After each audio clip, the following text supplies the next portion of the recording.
Ever since the pandemic, American companies, big and small, have been scrambling to find enough workers to stay fully staffed. They've been forced to offer big salaries and generous perks, while employees were free to shop around for better offers or simply walk off the job to join the resignation.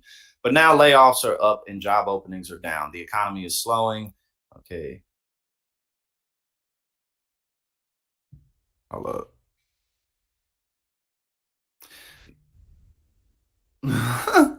The shift boils down to demographics. Ever since the baby boom that followed World War II, companies have enjoyed a never ending supply of workers to tap.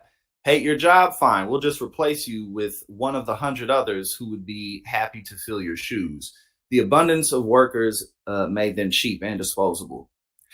I mean, our job market has so many issues. Especially, well, first and foremost, you know, corporations don't pay enough taxes.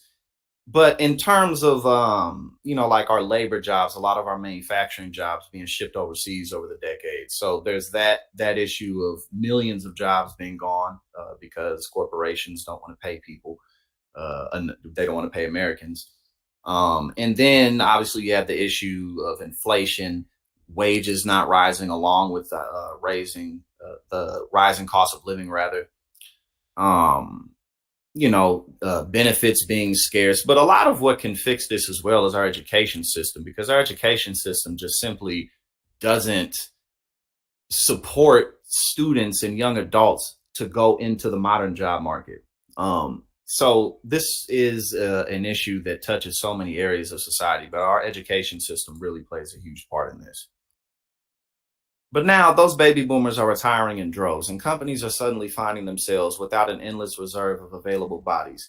The labor shortage we're dealing with today is likely to remain this way and perhaps get even worse, says Jay Denton, the chief analytics officer at Labor IQ, which provides salary analysis to employers.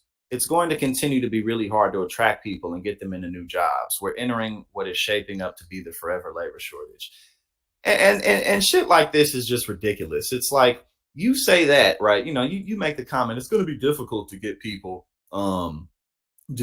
into these jobs. Like, not if you give them more, not if you offer them more. You know what I'm saying? Like, what are you talking about? Like, it's not difficult. You just don't want to take care of people. And again, at the end of the day, like AI, artificial intelligence, and machines and technology can't fully replace people. They just can't. So at the end of the day, these corporations need workers.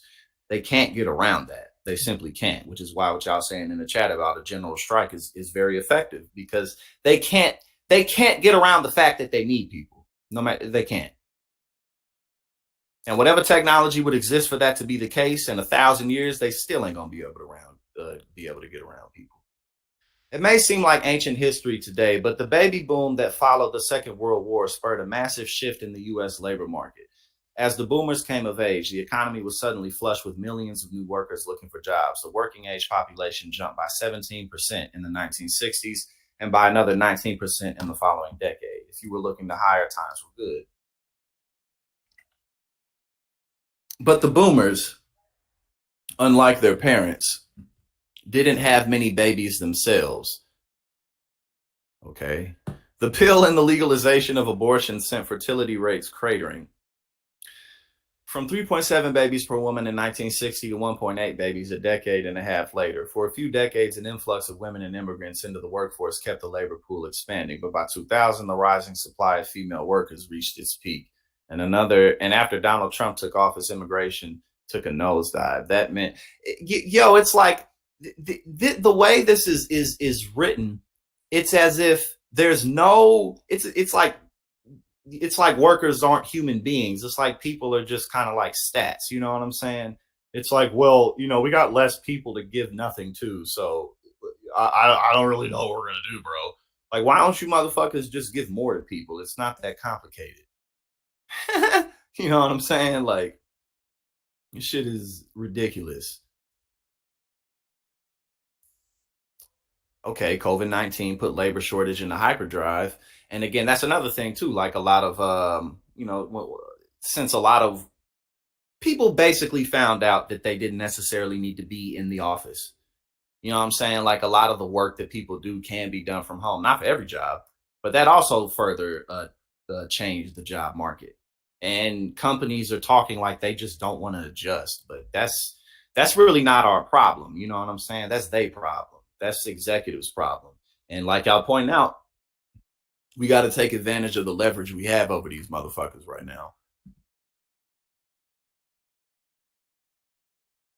In April, the unemployment rate declined to its lower.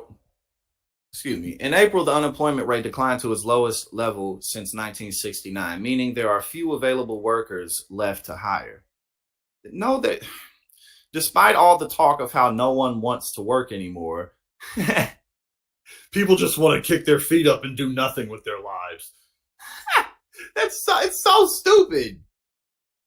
They're so blind. They think they're such geniuses, but they can't see what's right in front of them. There's actually a higher share of 25 to 54-year-olds with a job today than before the pandemic. And the shortage is just getting started. The Congressional Budget Office projects the potential labor force to expand by a mere 3.6% between 2022 and 2031. 1/8 of the pace in the 1970s. And they're thinking like, oh God, we got to get people to have more babies. Oh, it's so frustrating. Because like I always say, America's issues really aren't complicated. They're just not. Mm-mm. So what does the forever labor shortage mean for workers in the years ahead? The bottom line is there will be an all-out competition for their services. For starters, they can expect higher salaries. Yeah, exactly. These people have no choice but to give more.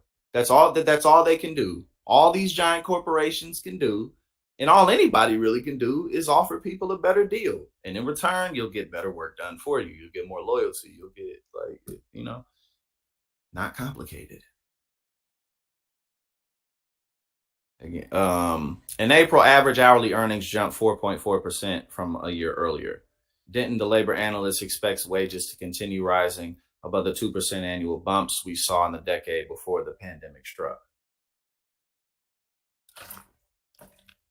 To attract enough workers, employers will also be forced to provide better benefits and working conditions. Oh, that's such a novel idea. Who would have thought? Oh God, we actually have to make our who would have thought making jobs worth working is what it took to attract more workers? Who knew? Okay, this article is like definitely written for like really. This article is written for like old rich people who just day trade all day and don't have to interact with motherfuckers.